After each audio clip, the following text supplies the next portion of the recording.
ભચાઉ તાલુકાના વાંઢિયા, શિકારપુર, સુરજબારી, આધોઈ અને લાકડીયા જેવા ગામોમાં મતદાર યાદી સુધારણા કાર્યક્રમ વિવાદનું કેન્દ્ર બન્યો છે. આમ તો આખા ગુજરાત અને ભચાઉ તાલુકા તેમજ કચ્છ જિલ્લામાં લાખો નામ કમી કરવા માટેના ફોર્મ નંબર 7 ભરાયા છે. આ ગામોમાં મોટાભાગે મુસ્લિમ સમાજના મતદારો સામે અમુક અસામાજિક તત્વો દ્વારા ડર અને અરાજકતા ફેલાવવાના ઈરાદાથી કોઈ પણ પુરાવા વગર ખોટા ફોર્મ નંબર 7 વાંધા અરજી ભરવામાં આવ્યા હોવાના ગંભીર આક્ષેપો થયા છે. આ કથિત કાવતરાના વિરોધમાં આજે લઘુમતી સમુદાય આકરા પાણીએ જોવા મળ્યો હતો. શિકારપુર, સુરજબારી, વાંઢિયાના આગેવાનો સાથે ભચાઉ શહેરના આગેવાનો મોટી સંખ્યામાં જોડાઈને ભચાઉ પ્રાંત અધિકારી અને ચૂંટણી અધિકારીની કચેરીએ ઉમટી પડ્યા હતા. આગેવાનોએ લેખિત રજૂઆત કરી માંગ કરી હતી કે એક પણ સાચા મતદારનો અધિકાર છીનવાવો ન જોઈએ. તેમણે સ્પષ્ટ માંગણી કરી કે ખોટા દાવા ઠોકનાર અને બોગસ અરજદારો સામે તાત્કાલિક પોલીસ કાર્યવાહી હાથ ધરવામાં આવે. આ વિસ્તારના લોકો સાથે હંમેશા થતી કિનાખોરી બંધ કરવાની પણ રજૂઆત કરવામાં આવી હતી. ગામમાં માણસો ધંધો મૂકીને આના પાછળ પડે છે.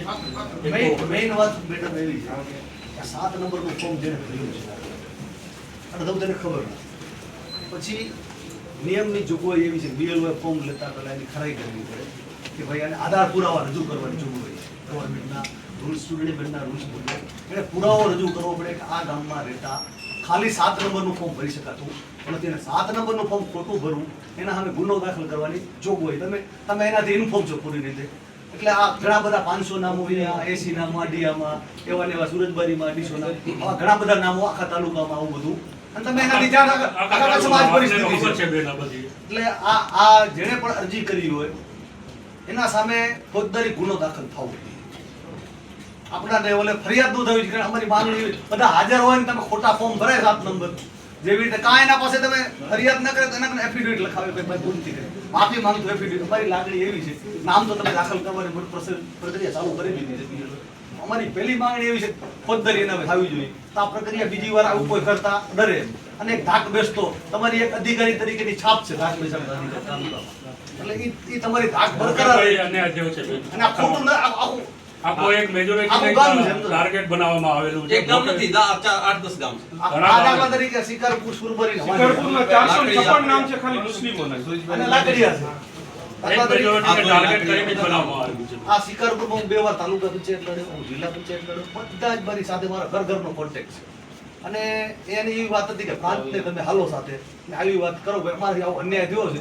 એક તો નામ ન નીકળે એ ખરાઈ કરવાની, શિકારપુર, સુરબારી, વાંઢિયા, અને બીજું ફોજદારી નોંધાય તો એ એફિડેવિટ બીજી જગ્યાએ એફિડેવિટ રજૂ કરે કે ભાઈ ભૂલથી રજૂ કરીને મારી પારો વાંધો પાછો આવી એક મારી રજૂઆત છે. અને મેં વાંધો ઉઠાવનાર પોતે કન્ફેસ કરે છે. એ બધા વિચારા એમ કહે છે કે અમે લખાયું જ નથી. આની તપાસ પૂરી કરવામાં આવે. રજૂ કોણે કરી ફોર્મ બીએલઓ કેમ લઈ લીધું દાખલા તરીકે? જેટલા આગેવાનો છે એમાંથી 50% અહીંયા આવેલા છે. 456 માણસોના નામ નીકળી ગયેલા છે, જે અમને મોટો અન્યાય થયો છે. આ અન્યાય સહન થાય એમ નથી. તેમ છતાં પણ આજે અહીંયા પ્રાંત અધિકારી બેન પાસે, ડેપ્યુટી કલેક્ટર સાહેબ પાસે અમે રજૂઆત કરેલી છે અને એનો અમને ઉકેલ જલ્દીથી જલ્દી આવે એના માટે અમે પૂરા પ્રયાસ કર્યા છે. ગામના માણસો ધંધો રોજગાર મૂકીને અહીંયા પ્રાંત કચેરી આવેલ છે રજૂઆત કરવા માટે. જે કોઈ જવાબદાર માણસ હોય એમને પૂરેપૂરો એની જવાબદારીમાં જે આવે છે એના ખુલાસા થાય અને અમારા ગામના માણસોને ન્યાય મળે એવી મારી રજૂઆત છે.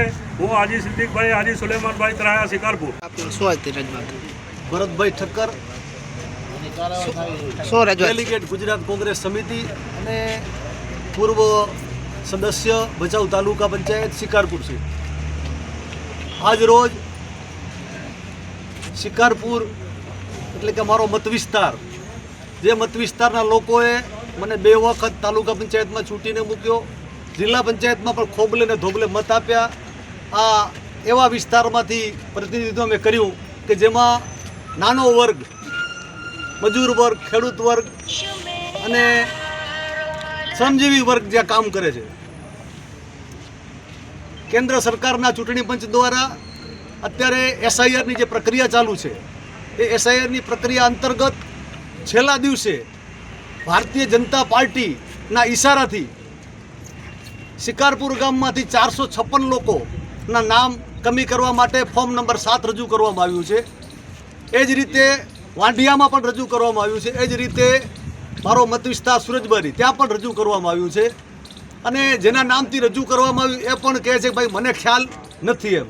એટલે આ સાજિશ છે તાલુકા જિલ્લા પંચાયતની ચૂંટણીઓ પહેલાં મતદારોને કમી કરવા અને પાછલે બાયણે રાજ કરવું, આ ગેરરીતિ સામે આજ રોજ મારા મત વિસ્તારના તમામ આગેવાનો અને કાર્યકરો મોટી સંખ્યામાં અત્રે પ્રાંત કચેરીમાં ઉપસ્થિત થયેલ છે.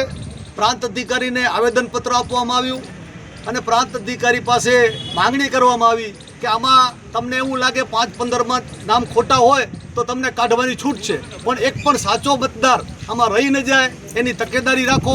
અને એનાથી વધારે જે ચૂંટણી પંચનો નિયમ છે, કેન્દ્રીય ચૂંટણી પંચનો SIR મુજબ, કે જેમણે 7 નંબરનું ફોર્મ રજૂ કર્યું હોય એણે જેનો પણ વાંધો લીધો એનો પુરાવો રજૂ કરવાનો થાય, અને પુરાવો રજૂ ન કરે તો એના સામે ગુનો દાખલ કરવાનો થાય.